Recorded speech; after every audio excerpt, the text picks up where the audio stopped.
9 दिसाच्या दुर्गापुजा उत्सवाची येवजण करपा खातीर खाशेली इब्रामपुराची बसका जाली। तातूंत सांस्कृतिक कार्यावळी आनी विधी आसतले। 9 दिसांतल्या दर एक दिसा भक्तांनी 9 वेगवेगळ्या रंगातली साडी घालची पडटली। ही परंपरा फाटल्या 2 वर्सांत एकठांय केल्ल्या देणग्यांनी पयलींच आदार मेळ्ळा।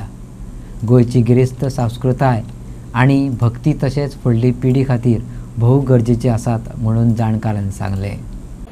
म्हणजे दिनांक 22 सप्टेंबरपासून होणाऱ्या या कार्यक्रमामध्ये आमच्या संस्कृतीचा वारसा जपावा। आजकाल डिजिटलायझेशन, मोबाईल यांच्या संपर्कात राहून युवा पिढी जास्त त्याकडे आकृष्ट होते।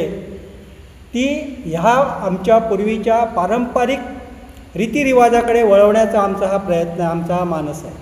आणि त्यामुळे या ठिकाणी ज्या आमच्या परंपरा आहेत, म्हणजे भजन, कीर्तन, नाटक ह्याच्यामार्फत एक समाज जागृतीचं काम करण्यासाठी, पर्यावरण रक्षणाचं काम करण्यासाठी नवरात्रोत्सव मंडळ आणि देवस्थान समिती हे सर्व आमचे जे तरुण आहेत, हे नवरात्रोत्सव मंडळाचे पदाधिकारी आहेत, देवस्थान समितीचे पदाधिकारी आहेत, आम्ही प्रयत्न करतो। ह्याच्यामध्ये गायन, शास्त्रीय गायन, भारतीय गायनाला परंपरा आहे। कारण भारतीय गायन जे आहे ते कमरेच्या वर त्यांची हालचाल चालू असते आणि पाश्चात्य गायन जे आहे ते कमरेच्या खाली त्यांचे हातपाय हलत असतात। ह्याला कुठंतरी फाटा द्यावा यासाठी आमचा प्रयत्न आहे। मंगळवार दिनांक 23 रोजी स्वरनिनाद हा गायनाचा कार्यक्रम आहे।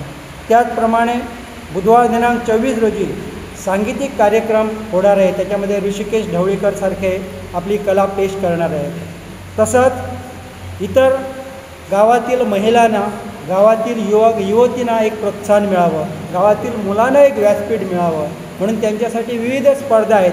त्याच्यामध्ये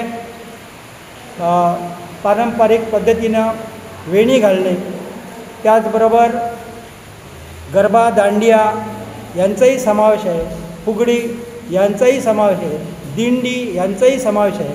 आणि खास करून आनंद वाटतो की मागील 2 वर्षापासून आजपर्यंत या महिलांनी काही ना काही कार्यक्रम, सांस्कृतिक कार्यक्रम त्या ठिकाणी सादर करतात आणि या गावामध्ये देवीचं जे स्वरूप आहे, ते स्वरूप, जागृत स्वरूप जे आहे त्याची प्रचिती त्या नवदुर्गामार्फत आपल्याला मिळत असते। नवदुर्गा अर्थात आम्ही या ठिकाणी दुसरा सेपरेट या ठिकाणी पूजन करत नाही।